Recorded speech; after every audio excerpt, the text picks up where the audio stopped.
नाम जप की खास विधि क्या है, इसके बारे में पूज्य स्वामी राम सुखदास जी कहते हैं।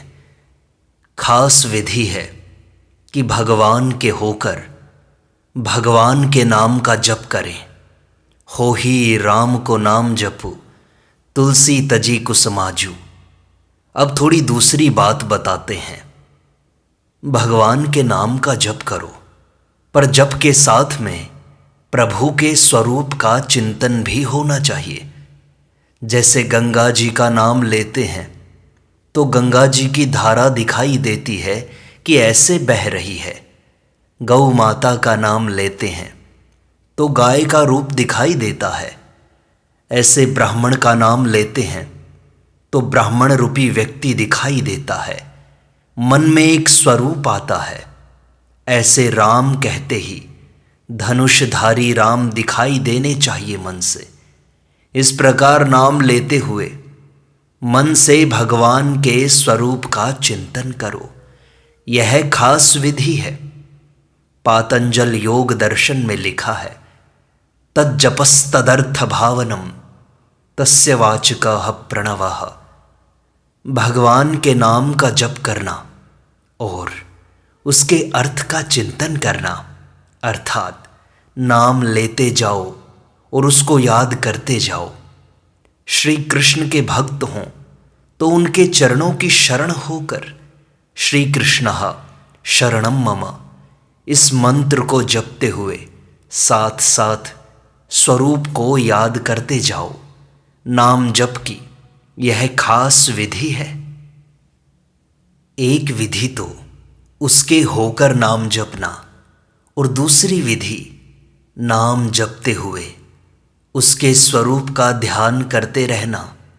कहीं भूल होते ही हे नाथ पुकारो, हे प्रभो बचाओ, मैं तो भूल गया, मेरा मन और जगह चला गया। हे नाथ बचाओ, मैं आपकी शरण में हूँ। भगवान से ऐसी प्रार्थना करो तो भगवान मदद करेंगे।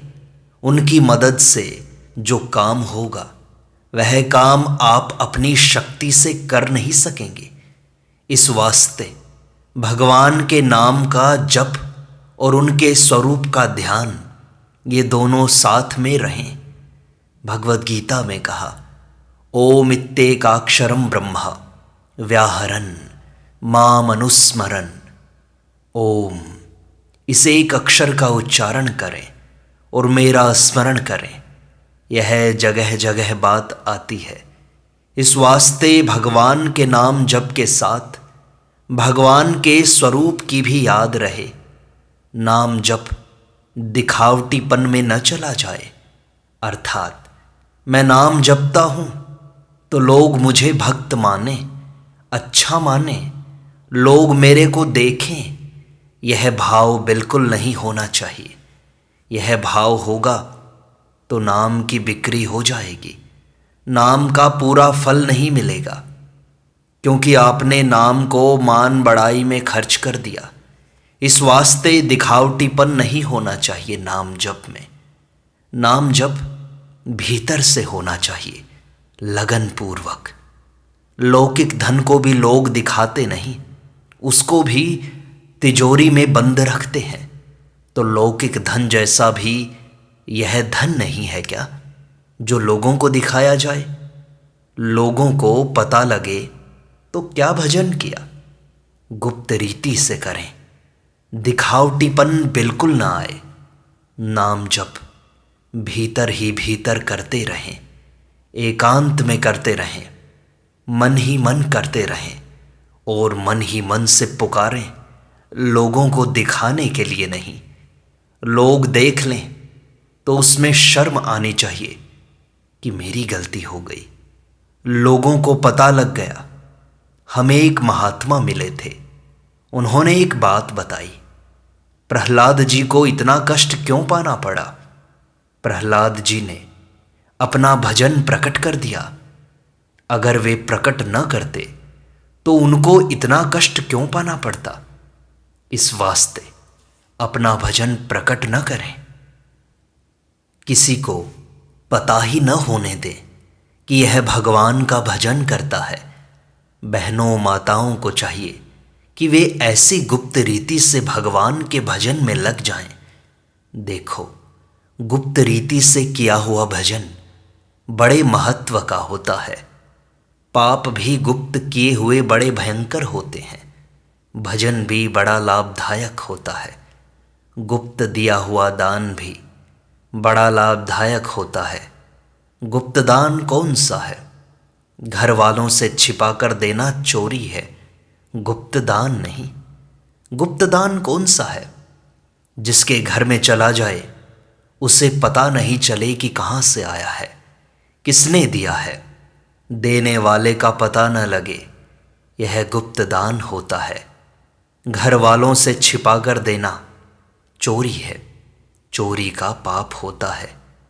एक बार सुबह के प्रवचन में मैंने कह दिया कि गरीबों की सेवा करो, तो एक भाई बोले, गरीबों की सेवा करते हैं तो गरीब तंग कर देते हैं महाराज। तो मैंने कहा, सेवा इस ढंग से करो कि उन्हें मालूम न हो कि किसने सेवा की है, वह तो आपकी सेवा है। नहीं तो लोगों में झंडा फहराते हैं कि हम देते हैं, हम दानी हैं।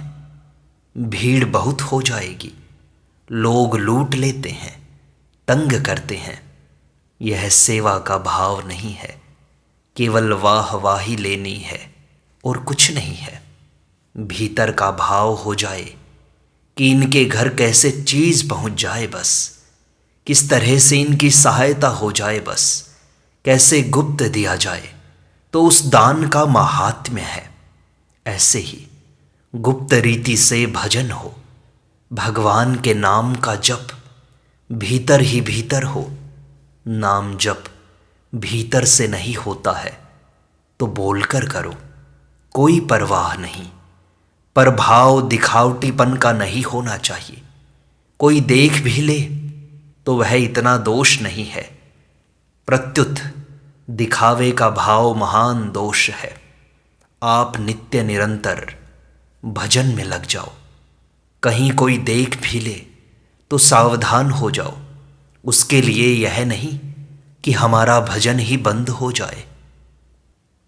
भगवान के होकर भजन करें, भगवान का ध्यान करते हुए भजन करें, गुप्त रीति से करें, निरंतर करें। क्योंकि बीच में छूटने से भजन इतना बढ़िया नहीं होता। निरंतर करने से एक शक्ति पैदा होती है। जैसे बहनें माताएं रसोई बनाती हैं, तो रसोई बनावें तो 10-15 मिनट बनाकर छोड़ दें, फिर घंटे भर बाद शुरू करें, फिर थोड़ी देर बनावें, फिर घंटे बाद ठहर कर करने लगें। इस प्रकार करने से क्या रसोई बन जाएगी? दिन बीत जाएगा पर रसोई नहीं बनेगी। लगातार किया जाए तो चट बन जाएगी। ऐसे ही भगवान का भजन लगातार हो, निरंतर हो, छूटे नहीं। रात दिन, सुबह शाम कभी भी छूटे नहीं। नारद जी महाराज भक्ति सूत्र में लिखते हैं, तदर्पिता अखिलाचारिता तद विस्मरणे परम व्याकुलतेति। सब कुछ भगवान के अर्पण कर दे, भगवान को भूलते ही परम व्याकुल हो जाए।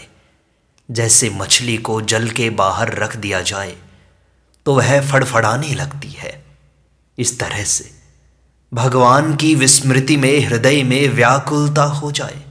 भगवान को भूल गए, गजब हो गया। उसकी विस्मृति न हो, लगातार उसकी स्मृति रहे और प्रार्थना करें, हे भगवान, हे नाथ, मैं आपको भूलूं नहीं, भूलूं नहीं। ऐसा कहता रहे और निरंतर नाम जप करता रहे। इसमें एक खास बात और है, कामना न करे।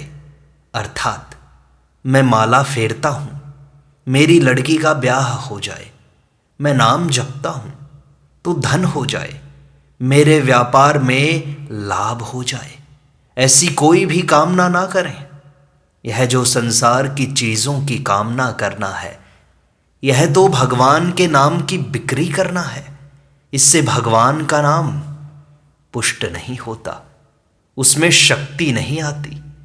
आप खर्च करते रहते हो, मानो हीरों को पत्थरों से तोलते हो। भगवान का नाम कहेंगे तो धन संग्रह हो जाएगा, नहीं होगा तो क्या हो जाएगा? मेरे पोता हो जाए, अब पोता हो जाए, अब पोता हो गया तो क्या, नहीं हो गया तो क्या? एक विष्ठा पैदा करने की मशीन पैदा हो गई तो क्या हो गया? नहीं हो जाए तो कौन सी कमी रह गई? वह भी मरेगा, तुम भी मरोगे, और क्या होगा? पर इनके लिए भगवान के नाम की बिक्री कर देना बड़ी भारी भूल है। इस वास्ते ऐसी तुच्छ चीज़ों के लिए जिसकी असीम अपार कीमत है, उस भगवान नाम की बिक्री ना करें, सौदा न करें और कामना न करें। नाम महाराज से तो भगवान की भक्ति मिलती है। भगवान के चरणों में प्रेम हो जाए, भगवान की तरफ खिंच जाएं, ये मांगो। यह कामना नहीं है, क्योंकि कामना तो लेने की होती है और इसमें तो अपने आप को भगवान को देना है।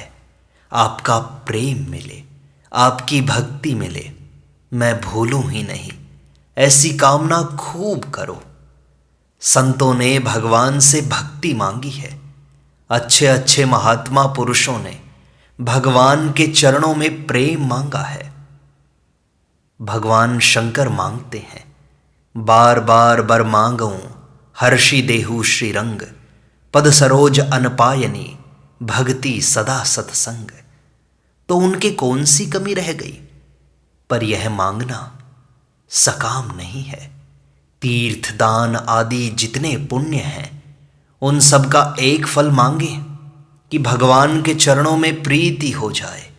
हे नाथ, आपके चरणों में प्रेम हो जाए, आकर्षण हो जाए, भगवान हमें प्यारे लगें, मीठे लगें।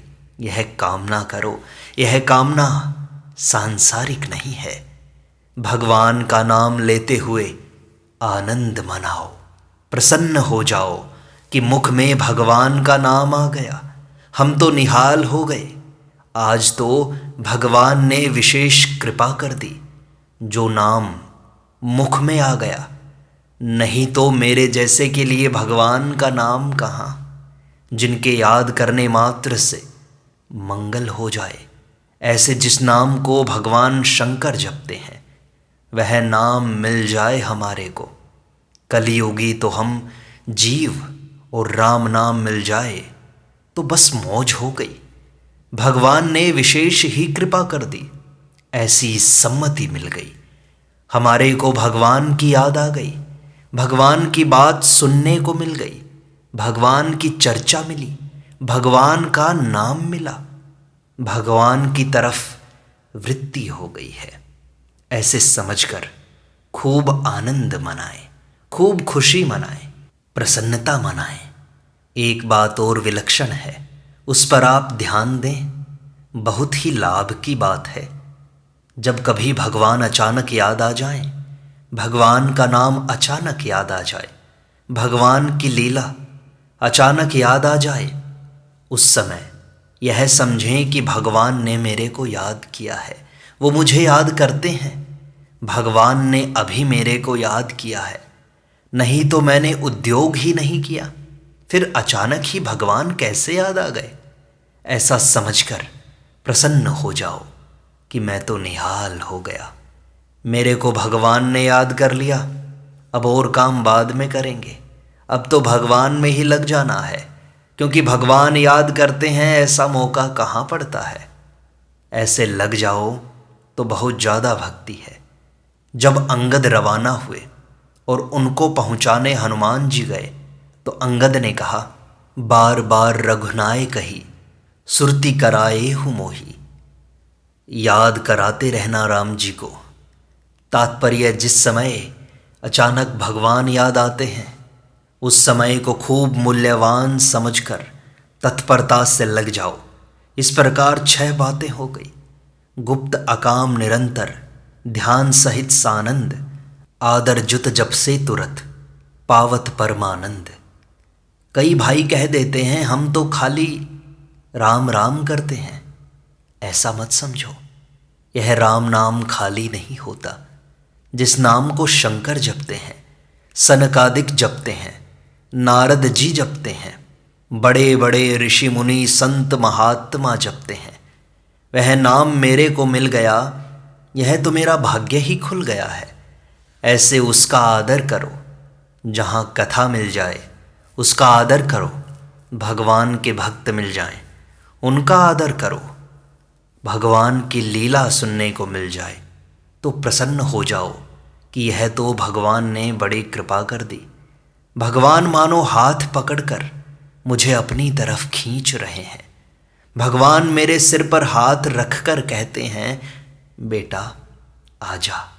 ऐसे मुझे बुला रहे हैं, भगवान बुला रहे हैं। इसकी यही पहचान है कि मेरे को सुनने के लिए भगवान की कथा मिल गई, भगवान की चर्चा मिल गई, भगवान का पद मिल गया, भगवत संबंधी पुस्तक मिल गई, भगवान का नाम देखने में आ गया। माला के बिना अगर नाम जप होता तो माला की ज़रूरत नहीं, परंतु माला के बिना भूल बहुत ज़्यादा होती, तो माला जरूर रखनी चाहिए। माला से भगवान की याद में मदद मिलती है। माला मन से लड़ पड़ी, तू नहीं बिसरे मोए, बिना शस्त्र के सूरमा लड़ता देखा न कोई। बिना शस्त्र के लड़ाई किससे करें? यह माला शस्त्र है भगवान को याद करने का। भगवान की बार बार याद आए, इस वास्ते भगवान की याद के लिए माला की बड़ी ज़रूरत है। निरंतर जप होता है तो माला की कोई ज़रूरत नहीं, फिर भी माला फेरनी चाहिए। माला फेरने की आवश्यकता है। दूसरी आवश्यकता है, जितना नियम है उतना पूरा हो जाए, उसमें कमी न रह जाए, उसके लिए माला है। माला लेने से एक दोष भी आता है, वह यह है कि आज इतना जप पूरा हो गया, बस अब रख दो माला। ऐसा नहीं करना चाहिए। भगवत भजन में कभी संतोष न करें, कभी पूरा न माने। धन कमाने में पूरा नहीं मानते। 5 रुपए रोजाना पैदा होते हैं जिस दुकान में, उस दुकान में सुबह के समय में 50 रुपए पैदा हो गए तो भी दिन भर दुकान खुली रखेंगे ना। अब 10 गुनी पैदा हो गई तो भी दुकान बंद नहीं करेंगे। परंतु भगवान का भजन नियम पूरा हो जाए तो भी पुस्तक समेट कर रख देंगे, माला भी समेट कर रख देंगे, क्योंकि आज तो नित्य नियम पूरा हो गया ना। यह बड़ी गलती होती है। माला से यह गलती न हो जाए कहीं कि इतनी माला हो गई, अब बंद करो। इसमें तो लोभ लगना चाहिए कि माला छोड़ूं ही नहीं, ज़्यादा से ज़्यादा करता रहूं। कल्याण में एक लेख आया था। एक गांव में रहने वाले स्त्री पुरुष थे, गंवार थे, बिल्कुल पढ़े लिखे नहीं थे।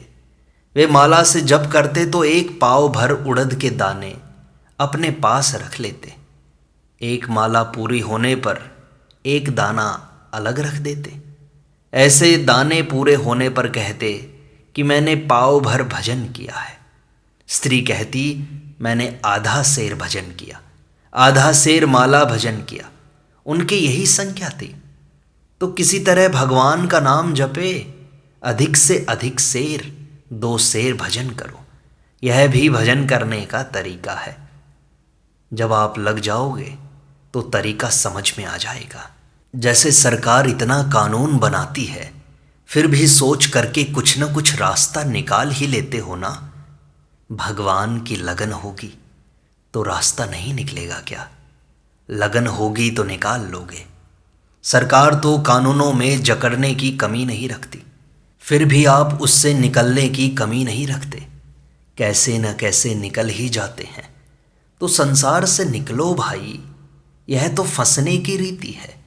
भगवान के ध्यान में घबराहट नहीं होती। ध्यान में तो बड़ा आनंद आता है, प्रसन्नता होती है। पर जबरदस्ती मन लगाने से थोड़ी घबराहट होती है तो कोई हर्ज नहीं। भगवान से कहो हे नाथ, मन नहीं लगता, कहते रहो, कहते ही रहो। एक सज्जन ने कहा था, कहते ही रहो। व्यापारी को ग्राहक के अगाड़ी और भक्त को भगवान के अगाड़ी रोते ही रहना चाहिए कि क्या करें, बिक्री नहीं होती, क्या करें, पैदा नहीं होती।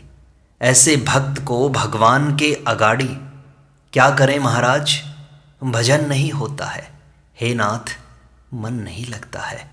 ऐसे रोते ही रहना चाहिए। ग्राहक के आगे रोने से बिक्री होगी या नहीं इसका पता नहीं, पर भगवान के सामने रोने से काम जरूर होगा। यह रोना एकदम सार्थक है। सच्ची लगन आपको बताएगी कि हमारे भगवान हैं और हम भगवान के हैं। यह सच्चा संबंध जोड़ लें, उसी की प्रीति करना हमारा खास ध्येय है, खास लक्ष्य है। यह एक बन जाएगा तो दूजी बातें आ ही जाएंगी, बिना सीखे ही याद आ जाएगी, भगवान की कृपा से याद आ जाएंगी।